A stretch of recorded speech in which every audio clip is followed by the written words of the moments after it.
right. So we are going to go ahead and get started. Oh, wow. Well, thank you all for joining us. We are going to go ahead and get started because I want to make sure that we have as much time as possible to get to questions and everything, but keep putting in the chat where you're tuning in from. So good evening, morning, afternoon, everyone, depending on where you are. We have people from all over the place, which is very exciting.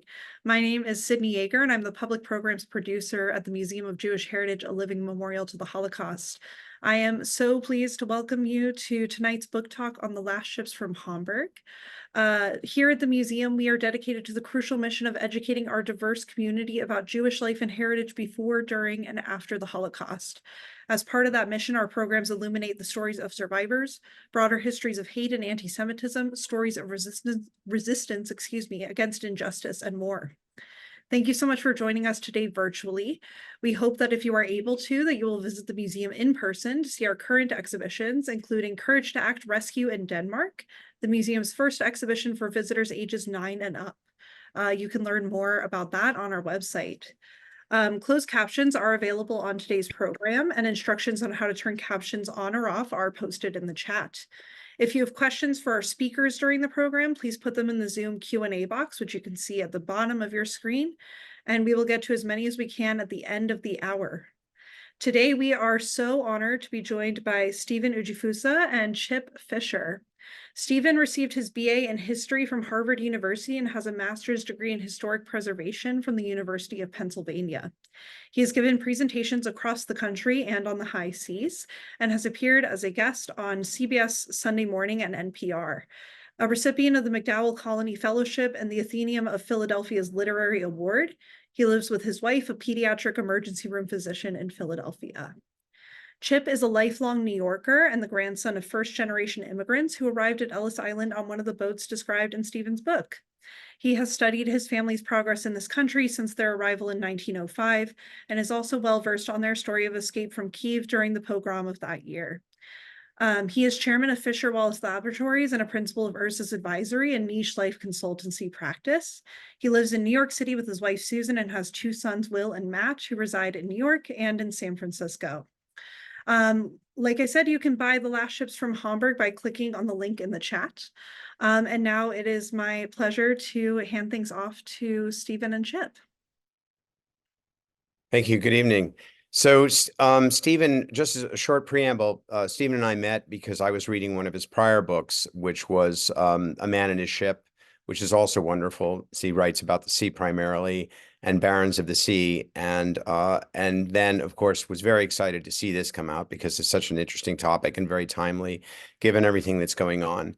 So, Steven, I think the first question is, and which is kind of a little bit obvious, is how did you get into the story? How did you choose to do this? It's clearly something that hasn't been told, but how did you choose to do it? What was the trigger? Well, Chip, thank you first of all so much for your kind words and for your friendship and support as a writer. And this book was a coming home for me in a way, because I had known from my mom's family had immigrated from Belarus around 1890, 95. And the person that really started me off on history was my grandmother, Judith Folman, originally Judith Schlefstein, who was born in 1916. And when I was 6 years old, she told me the story of the Titanic that got me interested in history and the sea. But I was also interested in family history. She was the youngest of 8 children. Her parents, Isaac and Anna Schlefstein, lived in Brownsville, Brooklyn, and then moved to Crown Heights. And my grandmother, when she was born in 1916, her parents were in their 40s and they were, as she said, old. And I always asked her, did Grandma and Grandpa ever talk about the old country? And she said, no, they refused to talk about it. Their attitude was, we're Americans now. We have done well in America. Every 4th of July, my great-grandfather Isaac would make a big display of unfurling the stars and stripes from the stoop of their townhouse in Brooklyn. And he came over with $10 in his pocket and then became a butter and egg man, sold butter and eggs to ocean liners and hotels, and built a great life for his family. And I think that unwillingness to talk about the old country, while still holding some traditions dear, is a thread that runs through many Jewish families. So this was a coming home for me, and I've always been interested in family history, not just mine, but in other people's. It's a way of humanizing great historical narratives. Well, what's interesting is that really rings true because um, I think that one of the things that was great about your book is that you really described the personal journey, not only physically, but sort of emotionally, especially during the pogroms, which I was aware of, but not quite at the same level that as your description. And certainly the trauma of A, leaving home, and B, going to a foreign land. But the nature of leaving was really just for personal survival more than anything else. Clearly, for economic gain, because there wasn't much at home, but more just to not be killed. So I can imagine why people wanted to forget this. So in the book, there are many narratives, but the primary one is really sort of the juxtaposition of the three main characters that you describe. So if you can go into that a little bit, I think that gives an interesting framework before your presentation for the audience, if you could do that for a minute or two. Of course, sure. The first main character is Albert Ballin, born in 1857, who was a German Jew from Hamburg, and he rose to become the head of the Hamburg-American Line, which was the largest, most profitable shipping company in the world.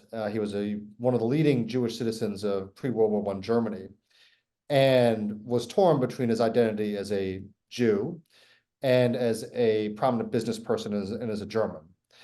And without him, the mass migration of 2.5 million Jews from Central and Eastern Europe probably would not have taken place. He was the one that devised whole transportation network by rail and sea. The second is another Jewish person, Jacob Schiff, who was head of the investment bank of Kuhn, Loeb Company. He himself was an immigrant, came to America in the 1860s. And he was banker to the Pennsylvania Railroad and to the Rockefellers.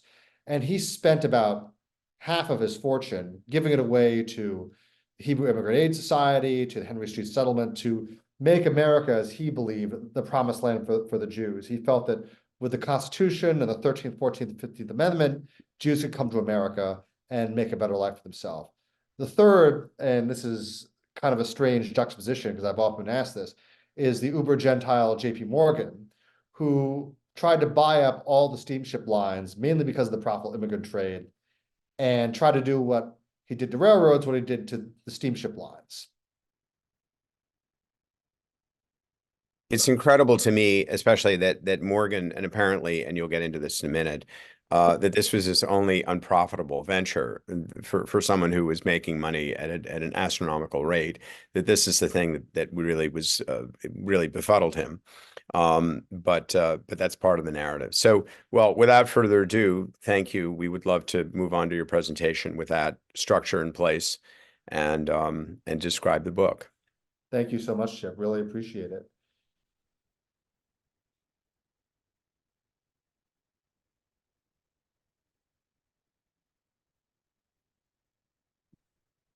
Okay, well, this is the introduction to my presentation on the last ships from Hamburg, which was published about 3 weeks ago by Harper.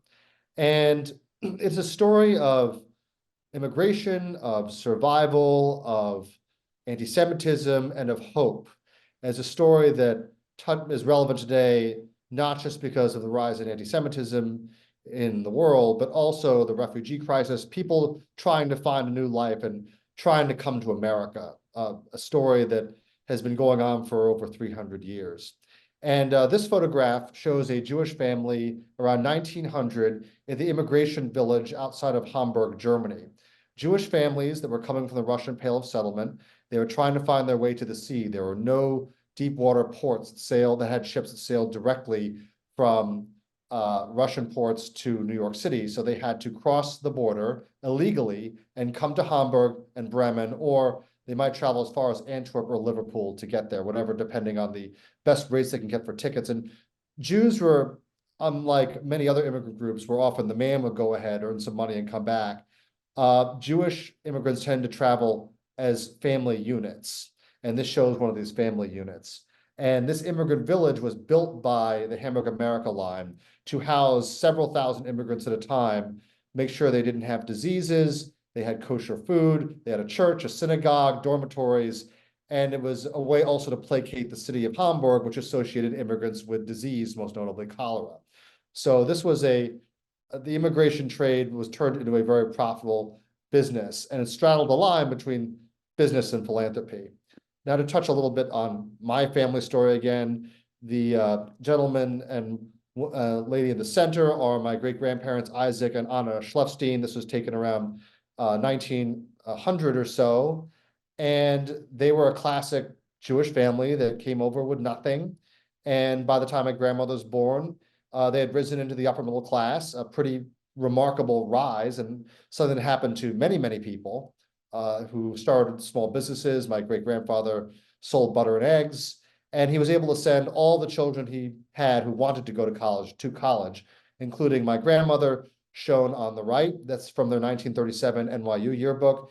And then the young man in the middle is my grandfather, Jerome Brooks, who was also the son of Jewish immigrants. His father owned the Jewish Day, which was one of the major Jewish newspapers in town. So I just look at that journey and look at my grandparents and think, what an amazing quantum leap. And once again, my grandmother, who was the youngest of 8 children, she was a little curious about her family's life, but like many second generation Americans, whether they're Jewish or not, they want desperately to be American, and they see their parents as kind of old hat, and this is a constant struggle. What caused this enormous immigration of 2.5 million Jews from Russia and Austria-Hungary and Romania and other parts of Eastern Europe? Well, it began with a bang in 1871 with the assassination of Tsar Alexander II on the streets of St. Petersburg by an anarchist bomb thrower. Alexander II was a relatively liberal czar who was moving the country towards constitutional monarchy. He had liberated the serfs in 1861, 2 years before Abraham Lincoln issued the Emancipation Proclamation. But then when he was killed, his son and successor, Alexander III, said, see, this is what happens when Russia gets to be too liberal. Look what's happening in France. They now are a republic. Look at Great Britain. They become a constitutional monarchy. Look at Germany. They given full citizens' right to Jewish citizens. That's what happens. You get chaos. You know what Russia needs? Good old-fashioned autocracy, or as the old Russian Trinity saying of the time said, autocracy, orthodoxy, and nationality. After he ascended the throne, Alexander III embarked on what he called a Russification program, where all ethnic minorities in the Russian Empire, whether they were Muslims in Central Asia, Armenians, Georgians, or Jews, were basically re-educated to be Russian. Now, the Jews took the brunt of this because he felt that these were Christ killers, enemies of the state, and they did not respect the Tsar. So he basically instituted a policy, unlike almost every other European nation, of state-sanctioned anti-Semitism, in which his cavalry on horseback, the Cossacks, with their swords, were allowed to rampage into Jewish villages and kill, rape, and burn at will. Whenever times got economically tough, bureaucrats and the church would stir up the local peasantry to say, well, the Jews are responsible for this. They're cheating you out of money. Go and kill some. And this became terrifying. They were pogroms that just erupted all the time in the Pale of Settlement, in what is now much of Ukraine, Belarus, and southern Russia. And the scariest part for Jewish mothers was conscription, in which the state would take boys as young as 9 or 10 years old away from their families and draft them for 20 or 25 years. And when they came back, if they ever came back at all, they were no longer Jewish, and they did not know their culture, they did not know their family. So this was the impetus for people to get out of the empire. And these pogroms were terrifying. Imagine the police standing by, actually encouraging it. Church leaders was encouraging this. And the Tsar saw this as a great way for the populace to let off steam. That was sort of his idea. He was big, gruff, and not particularly bright, but very authoritarian. His son, Nicholas II, who succeeded him in 1894, we think of him as like having the star-crossed romance with his cousin, the Empress Alexandra. He was just as bad as his father when it came to state-sponsored anti-Semitism and for promulgating conspiracy theories such as the Protocols of the Elders of Zion. Now, who made this immigration possible? There was the border between Russia and and Germany was not porous, it was guarded. Well, enter Albert Ballin, born in 1857, the son of a downwardly mobile, lower middle class Jewish family. His father owned a immigrant ticketing agency. And in 1872, he died, leaving his 17-year-old son to take over the business. Basically, this immigration agency bought tickets in bulk from companies such as the Hamburg-American Line and sold them to immigrants waiting in Hamburg. Hamburg was especially the seaport area, was a very dangerous place. Immigrants coming there would be forced to live in boarding houses. There was a whole guild of swindlers in Hamburg who preyed on these immigrants. What Albert Ballin did was he began investing he took his meager capital, partnered with some very big powers in Hamburg, and basically outfitted a group of cargo ships into immigrant-only vessels that can carry 800 people or so to Liverpool, and then from there, British lines would take them to New York. Well, the Hamburg-American Line saw this as competition, and they basically bought him out. They gave him a job as passenger agent of the Hamburg-American Line. And in 1899, the young man rose to become the managing director, basically the CEO of the Hamburg-American Line. He turned it into the largest and most profitable steamship company in the world. It didn't only just sail to New York, it sailed to the Far East and to Africa. And Albert Ballin became one of the most prominent business people in Germany and one of the most prominent Jews. He married a Gentile named Marianne Rauert. They adopted a daughter named Irmgard. They were raised her as a Lutheran, but Albert Ballin refused to convert to Christianity. He said, I would be dishonoring the memory of my dead father. And he was devoted to his family. He also became friends with Kaiser Wilhelm II, who courted a number of wealthy Jewish industrialists and bankers. And Kaiser Wilhelm II saw Albert Ballin as an ambassador of German greatness. His big grand steamships made a great impression on the world stage in the ports of New York and Philadelphia and Boston. And Kaiser Wilhelm II, although he was friendly towards Albert Ballin sort of served as an informal advisor. When Kaiser Wilhelm II went back to the Berlin court and to the Foreign Office and the military, he would fall back into the old Prussian anti-Semitism that was so pervasive at the time. Albert Ballin hated going to Berlin and hanging out with the Kaiser's crew. He always said that no matter how big I was or how successful I was, I always felt there were anti-Semites staring me down at the other end of the table. This is a man who invented the modern cruise. He built the first purpose-built cruise liner. In the first class sections of his ship, he made a contract with a Ritz-Carlton company, which ran famous hotels in Paris and London to cater extra cost restaurants to first class passengers. Albert Ballin was the person who brought the idea of the hotel at sea, of seagoing travel as a fun thing, at least for the rich, into life. So we owe a lot to him. And like a lot of self-made men, he liked the good life, but the real money came from steerage. The way these passenger liners worked for the Hamburg-American Line by 1905, 1906, is you'd have these big liners around 700 or 750 feet long. They would carry maybe 500 in first class, 300 in second, and up to 2,000 in steerage at $25 a head. It was a business of numbers. That's maybe the equivalent of around $1,000 a person. And you can see how packed these immigrants were onto these ships. This shows the SS Imperator of 1913 arriving in New York, and this shows the steerage decks showing all these passengers with all their worldly belongings waiting to get off at the pier and then take the ferry boat to Ellis Island, where they would be processed, and they were terrified of being separated, their families being separated, one or two more members being sent back. But there were signs on the first and second class railing that said, do not feed the steerage passengers. But it was a very, very profitable business. Ballin was hated by the German far left, or sorry, by the far right. One anti-Semitic far right member of the Reichstag said, the strangers from Palestine have gotten all too close to the German throne. He was also despised on the far left by the Social Democrats, who saw him as a greedy capitalist.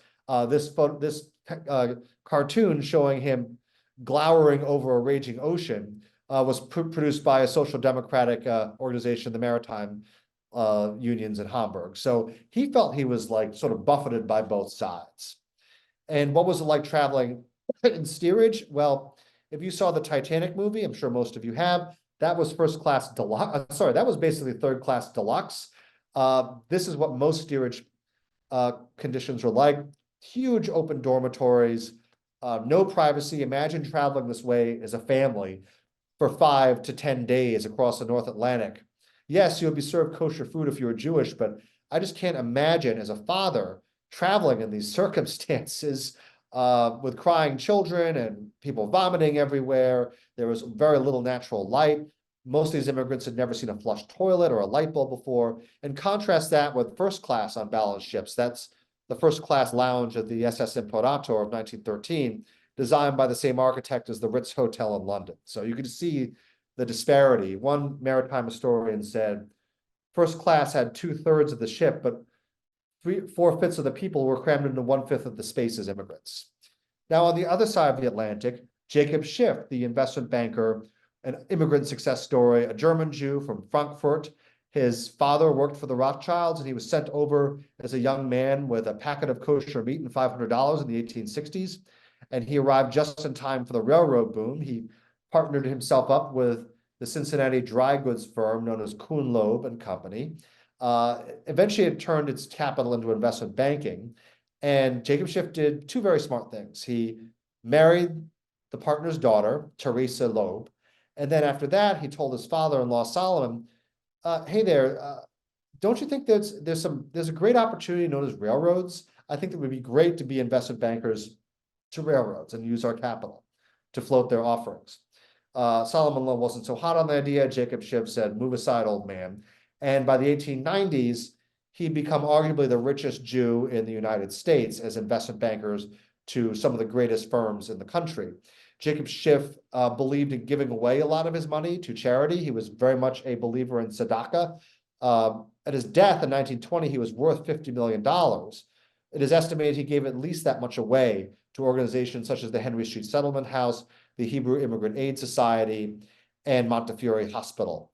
He even floated the idea of having a Jewish settlement in Galveston, Texas. He wanted as many Jews as possible to come from Russia to the United States.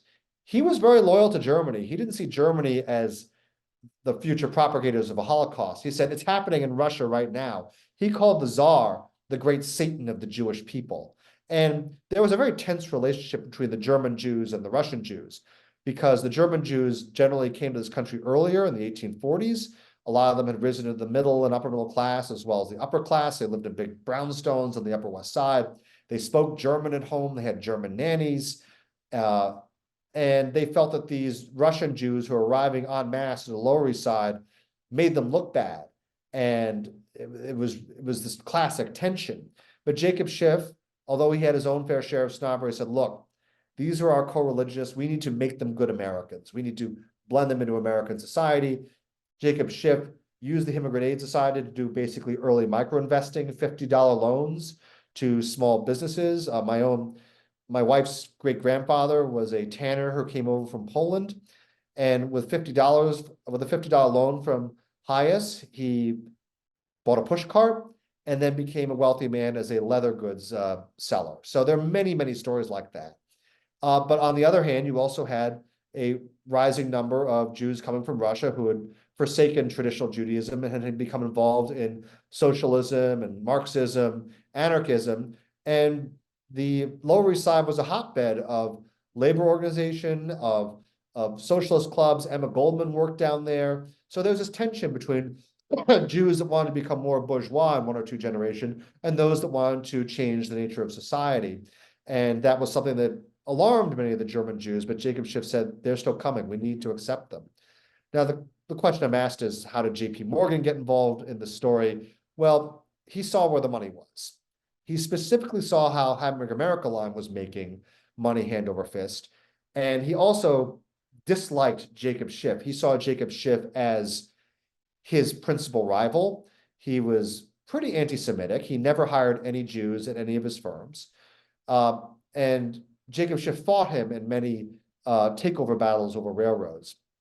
But in 1901, J.P. Morgan partnered with a Philadelphia shipping magnate named Clement Griscom, shown here on the right, to basically buy up every single transatlantic ocean steamship company he could, and consolidate them into a monster trust called the International Mercantile Marine. And he would have a monopoly on all North Atlantic cargo and passenger traffic, specifically the immigrant trade. JP Morgan bought up the famous White Star Line from her British owners for a princely $32 million in 1901. He tried to buy the Cunard Line. The British Parliament blocked that sale. He bought a major controlling stake in Holland America and almost every other British line. Then he tried to buy the two big German lines, the Hamburg-American Line and the North German Lloyd. Albert Ballin and his counterpart at North German Lloyd worked with the German government to block any potential sale. And this was one of the few times that JP Morgan was defeated by Albert Ballin. Albert Ballin arranged a kind of lopsided profit sharing agreement to keep Morgan's hands out of the Hamburg-America Line. JP Morgan decided, if I can't buy the Hamburg-America Line and its flow of immigrants, I'll try to buy Albert Ballin. So he made the offer of $1 million a year salary for Ballin to come over and become head of the International Mercantile Marine. Albert Ballin looked at him and said, absolutely not. I am loyal to the company I built. I am loyal to Germany. You have fun with that trust. Well, Albert Ballin knew that this trust was not going to work without his steamship company. And in fact, the International Mercantile Marine floundered for many, many years. The only really profitable company was the White Star Line, and they took their earnings to build 3 magnificent new superliners to dwarf anything that Albert Ballin and the Germans had built. Starting in 1911, they started coming off the line: the Olympic, the Titanic, and the Britannic. These ships were not British owned. They were owned entirely by JP Morgan. The reaction, well, starting in the 1890s, you had a small group of elite Bostonians and New Yorkers, most notable the lawyer Prescott Farnsworth Hall, Senator Henry Cabot Lodge, who began noticing what was going on the north side of Beacon Hill, seeing all these Jews and Italians living in the tenements. And they were like, my God, these people, they're coming and they're going to take over the country. And they began picking up some of these tracts of scientific racism from Germany and from France, most notably Gobineau, and said, oh my goodness, if these people come here, they'll outbreed us and they will spread their inferior genetic stock throughout the country and we're going to go down. This was a movement that started in high society and in academia, in the elite Ivy League universities. Francis Amasa Walker of Yale University, who was part of the IRL, said, why should we accept these people? They are beaten men from beaten races who've been unable to succeed in the struggle for existence. Theodore Roosevelt, who was president in the early 1900s, posed himself as a friend of the immigrants. He denounced Nicholas II and the pogroms. He was for immigration as long as there were rigid checks at Ellis Island. But there were a number of close friends of him, including his best friend, Henry Cabot Lodge, who began whispering in his ear about this problem of Italians and Jews coming over. And there was a cholera outbreak in 1892, which very much scared a lot of the populace, and they associated cholera with immigrants, especially Jews. Newspapers at the time called it the Asiatic scourge. And it's interesting looking at this cartoon of the Statue of Liberty. That statue was originally given to the people of America by the people of France as an allegory of liberty. It was a Jewish woman, Emma Lazarus, who wrote the poem, The Great Colossus, Give Me Your Tired, Your Poor, which turned the abstraction into an actual person speaking. So, but this cartoon says the Statue of Liberty said, you've given me too many of your tired, your poor. And it was a conflict between the Immigration Restriction League and the so-called Liberal Immigration League, which was run by Jacob Schiff and by his friend, the President Charles William Eliot at Harvard. So the Immigration Restriction League was very well financed. And by the 1910s, their ideas about racial science began making it into public policy and into the newspapers, and people began picking up on it. And by 1914, when the war seemed imminent, there were louder and louder cries to restrict the number of people coming into this country, specifically quotas based on their numbers in this country before mass immigration, before the 1890s. And Prescott Farnsworth Hall, like a lot of these members of the Immigration Restriction League, they were independently wealthy, didn't have much else to do except worry about the genetic stock of the country. They found a savior in an author named Madison Grant, who was another non-practicing attorney who wrote a book called The Passing of the Great Race in 1916, which postulated that there were 3 races in Europe: the Nordics, which came from Germany and Great Britain and the British Isles. They were the superior race. then there were the Alpines, and then there were the lowest, the Mediterraneans. And he worried in these pages, if the Mediterraneans and the Alpines start breeding with the Nordics, that will be the end of civilization. This book became a big bestseller, and it was published in 1916. Several years later, a young Austrian corporal named Adolf Hitler would call that book his Bible. Now, in 1912, there was an event that united both the Russian and the Jewish communities and cost many Jewish lives out of the 1,500 people who perished in this disaster. On April 10th, 1912, the RMS Titanic departed Southampton for her maiden voyage. She was the second of 3 nearly identical sister ships built by Morgan's White Star Line. It was not a big blaze of publicity. She was the second ship of the class. The first ship, the Olympic, had gotten all the attention. Albert Ballin had sent his good friend Paul Warburg on the ship on the Olympic's maiden voyage to do an inspection and suggest for improvements. Albert Ballin was very close with the Warburg family of Hamburg. They were his bankers, and Max, Paul's brother, was his closest friend. There were many prominent Jews in first class on the Titanic. Thankfully, she was only half full when she left her final port of call of Queenstown, Ireland. She could have carried 3,500 people in passengers and crew. She was only carrying 2,200, but she only had lifeboats for 1,200. If the ship was fully booked when she struck that iceberg on the night of April 14th, the disaster would have been much, much worse. But after the ship struck the iceberg, passengers were roused from their cabins, and Isidor and Ida Strauss, who were themselves immigrants from Bavaria, among the most prominent Jewish families in the United States. Isidor, along with his brothers, were owners of Macy's department store. Isidor Strauss was asked by an officer, Mr. Strauss, you're a former congressman, you are well respected, why don't you get into a lifeboat? And Isidor said, no, not before the younger men. Then his wife Ida said, no, I will not go, I will not leave. We have been together for many years. Where you go, I go. And so they perished together, along with famous names such as Benjamin Guggenheim, also John Jacob Astor, but also a score or so of Jewish passengers in the third class. And there was also a couple immigrating from Russia in second class who were carrying a cargo of furs with them to finance their education in medicine, Sinai and Miriam Cantor. Miriam jumped into a lifeboat. Sinai did not make it. This watch was recovered from the bottom of the North Atlantic several years ago that belonged to Sinai. And this is one bit of evidence and reminder of the Jewish connection with the Titanic. The Strausses became martyrs in the Jewish community. There were Yiddish penny songs written about them, like this one here, at the public memorial service for the Strausses in Carnegie Hall. Jacob Schiff gave a eulogy, and thousands of poor Jews from the Lower East Side came up and stood outside. So this was a moment that unified the two communities. Well, the Titanic disaster was a boon for the Hamburg-American Line. They were launching their own trio of superliners that were bigger than the Titanic class, the Imperator, the Vaterland, and the Bismarck. Albert Ballin was riding high. These ships were built with lifeboats for everyone. They had double hulls. They had searchlights on the front. And Albert Ballin knew that these ships would destroy the competition. They could carry up to 2,500 immigrants in third and steerage class. That shows just the vast number of people that were trying to get out.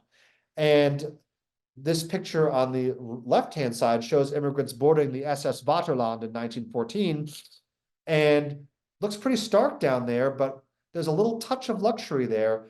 There's a brass band playing Oompa songs as the immigrants came on board. It was one of the ways that Ballin tried to make the immigrant experience a bit more, I guess you can say, a bit more luxurious, so that they would write home saying you must travel home on a Hapag ship. And the spring and summer of 1914 were very busy years for Hamburg-American Line. Albert Ballin was actually about to have the first initial public offering of the Hamburg-American Line, underwritten by Kuhn Loeb in New York. And then in July 1914, Ballin's biggest fear happens: war between Great Britain and Germany. And he had been working for years to stop this sort of thing. He knew that if there was a war, the immigration business would stop. And when he heard that war had been declared, he threw up his hands and said, my life's work is ruined. His ships that were in port in Hamburg were blockaded by British mines and couldn't leave. There was a number of his largest ships were also stuck in New York, and he decided it was not worth a mad dash across the Atlantic where they might be intercepted by British warships. So the company bled cash. He wrote Kuhn, Loeb in New York desperately asking for money to keep the company afloat. You also had several thousand Jews who were stuck in the immigrant village when war was declared. They were put to work by the German military, basically as forced labor, and hundreds of thousands of Jews were caught in the maw of the fighting between the Germans and the Russians and the Hungarian armies on the Eastern Front. Many, many Jews served as loyal soldiers in the German and the Austro-Hungarian armies. In Russia, they were pretty much drafted. There was a much greater feeling of patriotism among the Jews of Austria-Hungary and Germany than in Russia for obvious reasons. But what really turned Jacob Schiff's fortunes around was the sinking of the Lusitania in 1914. The Cunard liner was the only large passenger liner left in regular service. She was not carrying any immigrants at the time. She was traveling eastbound, but she sank in 20 minutes. She killed 1,200. They killed 1,200 of the 2,000 people on board. It was an act of called an act of murder by the U.S. press, and the Germans said, "Well, there's proof that she was carrying arms from America to Great Britain, so that made her a legitimate target." Jacob Schiff went to J.P. Morgan Jr.'s office. His father had died in 1913. With an epitaph from the Wall Street Journal saying the ocean was too big for the old man because the International Mercantile Marine basically went bankrupt. And Jacob Schiff apologized for what his country had done, his native country, and JP Morgan Jr. said, "Get out of my office. Don't ever come here again." And after the sinking of Lusitania and the buildup to America's entry, there's a huge spike in anti-Semitism in the United States because Russian Jews tended to be more sympathetic to the Kaiser because, once again, Russia was the great Satan of the Jewish people, not Germany. And people associated, especially, and the British ambassador to the United States fueled this fire, saying he called the great enemy of the Allied cause are the Germans and their phalanx of German Jew bankers. He was thinking of the Rothschilds and the Warburg. So it was one of these nasty conspiracy things that happened. And anti-Semitism spiked in the United States, as well as anti-immigrant feeling by the time America entered the war in 1917. The end of Albert Ballin's life was a tragic one. He died just before the armistice, the end of when Germany surrendered, and just before Kaiser Wilhelm II abdicated from the throne. His shipping company was in ruins, and his legacy was forgotten. In the 1930s, the Nazis made very sure to eradicate all references to Albert Ballin in German shipping history in the port of Hamburg. Jacob Schiff died in 1920. He had, for almost to the end, believed that he could make America the promised land for the Jews, but seeing the atrocities that were going on in Eastern Europe, the pogroms, and also the spike in anti-Semitism here in the United States, the anti-immigrant feeling, he began floating the idea that maybe the idea of a Jewish state might make sense. But when he died in 1920, the funeral was at Temple Emmanuel in New York, and the synagogue was packed with the great and the good of the country, Jew and Gentile. One former mayor of New York said there's no need for a eulogy for Jacob Schiff. He speaks for himself. But outside of the synagogue, and the funeral took place on the Sukkot festival, were hundreds of thousands of poor Russian Jews who had come up to honor the man they'd seen as their Moses, setting aside the differences between German Jew and Russian Jew. What made writing this book possible? I will say, was a pilgrimage to the city of Hamburg and a pilgrimage to the city of Vienna. In Hamburg is the archives of the Hamburg-American Line and the archives of the Warburg family. And these documents, access to them allowed me to write the story of Jewish immigration with the central focus on Albert Ballin. I was able to visit the Warburg family estate in Hamburg, and it was taken away from the Warburg family when they fled for their lives in 1938. A branch of them came back in 1946 after turning their home over as an orphanage for the victims for the children of who survived Bergen-Belsen. The descendants of Max Warburg still live there to this day, and there's a huge archive that contains so many documents that I was privileged to have access to. The pilgrimage to Vienna took place in 2021 during COVID. And I was able to contact the great-grandson of Albert Ballin, the grandson of his adopted daughter, Irmgard. Irmgard, who was not raised a Jew, was devoted to her father, worshipped him. And she died soon after he did in the Spanish flu epidemic in Hamburg. And her daughter and grandson preserved all the effects, all the papers, all the documents of Albert Ballin and his family. They hid them from the Nazis, and they hid them from the Allied firebombing of Hamburg in 1944 and 1945. And I was able to meet Albert Ballin's great-grandson, Heinz Weber, in a small village outside of Vienna. And after talking with him for 2 hours, he and his wife, they served me some delicious Sockertorte. He said, "Excuse me, let me go to the back room. I need to get you something." And out he came with 2 thick volumes of Albert Ballin's correspondence. He said, "Ingrid and I spent all of COVID transcribing his letters to make sure that he lives on, and I'm giving you a copy." So I'm forever indebted to Heinz, who carried on the memory of this man who he speaks of as if he knew him, calling him a great father, a great humanitarian, a good businessman, and a wonderful human being. And in Heinz's mind, Albert Ballin still lives and says hello to him every day when he passes into the living room where his portrait is. Now, in conclusion, I would not have been able to write this book without the love and support of my wife, Alexandra. I thought when I got the book contract that writing it during that the biggest challenge for me is that I knew neither Yiddish, German, or Russian. And I thought that was really the biggest challenge. I had no idea that an epidemic or a pandemic would block me from many archives. I'm very grateful that I made the visit to Hamburg, especially when I did. And we did pay a pilgrimage to Hamburg, where we visited the Ballin Immigration Museum, which is a memorial to Albert Ballin and his role in the immigrant trade. And this picture shows my eldest son, Isaac, who's now 5 years old, standing not far from where his ancestors stood in the Ballin Museum with the German phrase, "The good life is waiting for you." So thank you so much. And I'm here to have a more conversation with Chip and to hear questions from the audience. Steven, thank you. That was amazing. Wonderful presentation. And again, having read the book myself, you went very deeply into the narrative, but there's so much more detail to come and pleasure from reading your book. So I had first question, then I let's turn it over to the audience if anybody has questions, which is basically, how is the anti-immigration movement different in our society today than it was back then, in that period of time that you described from 1880 to say 1924, when the doors shut on coming to this country? I think the difference is that the anti-immigration thing was in the 1890s was a top-down elite phenomenon that went mainstream. What we're seeing now is much more populist and aided by social media. And I think that's sort of the key difference. The current anti-immigration nativist movement is much more grassroots and just as scary.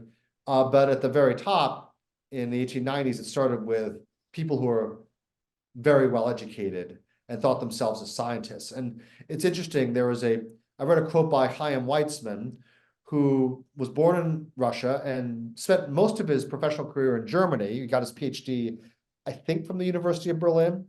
And he would say, well, in Germany before the war, everything seemed fine, but there was something else creeping in, a heavy, bookish, stolid anti-Semitism that proved to be far more dangerous than the populist mobs of the Russians and the Cossacks. Interesting. That's fascinating. Well, I'd like to turn it over to questions from the audience now for the last 10 or 15 minutes. Thank you so much. And Stephen, I want to thank you for that really excellent presentation. And Chip, I want to thank you for your questions as well. So we do have questions coming in. So I'm actually going to combine a few that have come in because we have a lot of people asking about their family's sort of specific story. But what advice do you have for people who want to find out information about, specific voyages and ports and their family's connections with them? And Chip, I know you've done a lot of research on your own family story as well. So if you have any advice, we'd also love to hear it. I think Stephen would be better broadly answering this one. Oh, sorry, I'm having a bit of trouble here with the slideshow. There we go. That's a very good question. Obviously the Ellis Island Immigration Memorial has shipping records, ships manifests of who came in. But if you're willing to go to Hamburg or reach out to Hamburg, I would strongly advise you to check with the Immigration Museum, the Ballin Immigration Museum. They have wonderful records showing people who entered the immigration village, what ships they traveled on. So would suggest that for the other side of the Atlantic. Great. Chip, do you have anything you want to add, or before I go to the next question? Sure. I think that's it. Just sort of as an aside, though, I remember my father saying that his grandfather had been one of the Jewish, essentially children kidnapped off the streets of Kiev, but that actually, in retrospect, while it wasn't a pleasant experience, allowed him to live outside of the ghetto and gave our family a leg up, which they wouldn't have otherwise, which is an interesting perspective. But clearly, they were able to maintain their faith, but in a very sort of a detached way from the rest of the ghetto. So not a great thing to go through, because I think he was in the army for 10 or 20 years, but seems to have launched the family a little bit more than they would have otherwise. Yeah, some Jews did get dispensations to live in St. Petersburg and places like that outside the Pale of Settlement, but they're very few and far between. I had an ancestor, I don't know, some sort of cousin named Abraham Harkavy, who was court librarian in St. Petersburg, head of the Oriental Division. But that was very, very rare. It was very few Jews rose to, that level of sort of official recognition. Many did reasonably well in places like Warsaw and some of the other big cities, but there always was this fear that it could be taken away from them. And I still just can't imagine the guts it took to say, things are so bad here, we got to get out. We have to sell everything we have to pay for those tickets and then try to basically illegally cross the border. Remarkable. I can't even fathom it. It's beyond. And my grandfather had snuck over the border with 5 children. So I don't know how he did it. Anyway, here I am, luckily. But I think we should go on to the next question from the audience. Sure. And actually, Chip, we've kind of hinted around your family's story a bit, but we do have some people who are asking, if you would mind maybe just telling us like a bit of an abridged version, if possible. I know it's a big ask, but Sure. No, I don't mind at all. Very simply, that again, a little bit of history. It's my grandfather. That's as far back as it goes, and they were living in Pale Settlement in the Kiev area, and he was able to apparently get a leg up in some fashion. I mean, we don't really have the full details, but and then my grandfather was rose to be essentially the general manager, the equivalent of Brooks Brothers, of the day, is a large department store, and was doing very well, was very prosperous. And then by 1905, really had to leave and took whatever he had, which was not insubstantial, was enough to get the family over to New York with a little bit of a cushion. Yeah. But he described, my father described how they and my aunt, who's long dead, were put in a wagon, they were all covered with hay, but occasionally the border guards would pitchfork the hay just to see if anybody was under them. Unfortunately, they didn't hit anybody, so they were able to get out. But that they clearly snuck out of the country. They went through Genoa, which was another port of exit. I think that may have been, if I mean, Stephen, you'll confirm this, but if you had a little bit more money, maybe that was a better place to go, because it was not quite as arduous a journey as crossing all of Germany, that you could go through either Genoa or Trieste, and the Italians maybe were not quite as brutal But I don't know. But anyway, and then they came to New York, settled in Brooklyn, and were prosperous for a time. And my grandfather eventually built his own business, had a tailoring business at 98th and Lex, but that went bankrupt during the Depression because most of the clothing that he sold was to working class families, and it was done on credit. So, you know, when too many people were out of work, that was the end of the business. So it was very, very challenging. No, I think, Chip, it's what you speak to is that, yeah, there were Jews from Austria-Hungary as well who sailed out of Trieste and Genoa. The Cunard Line had a service that ran out of there. Even though Austria-Hungary gave Jews full rights, there was still a lot of anti-Semitism in the empire. And I think one thing you speak to also is that, and I've seen this in my own family, a lot of Jewish families can speak to this, is that trauma, not just of leaving everything you know behind, and the trauma also of 20 years after they left, most of their families were wiped out when the Russians invaded, sorry, when the Germans invaded Poland and annexed Austria-Hungary and invaded Russia. But the poverty of the Lower East Side was so grinding that I mean, you would often, like, these pushcart peddlers would sell things in minute quantities, like an egg or the yolk of one egg or the head of a fish. They were really slicing and dicing things. And no matter how well these families did within the second or third generation, that legacy of fear of poverty was just passed down. I've seen it in my family. And I think, to a broader point and getting beyond Jews to a universal story, the journalist or the writer Pete Hamill spoke of his family. His parents immigrated over from Ireland, and his father had had a leg amputated and worked these very tough industrial jobs. Big guy. And Pete Hamill said, as a little boy, I'd wake up in the middle of the night and hear my father crying his eyes out in the middle of the night. And he said, like all immigrants, second generation immigrants, they said, I felt the need to honor that debt, the pain that they went through. Indeed. Thank you both for that. So I know you talked about a bit the differences between the anti-immigration movements in the past and today, but do you see any similarities between those movements at all?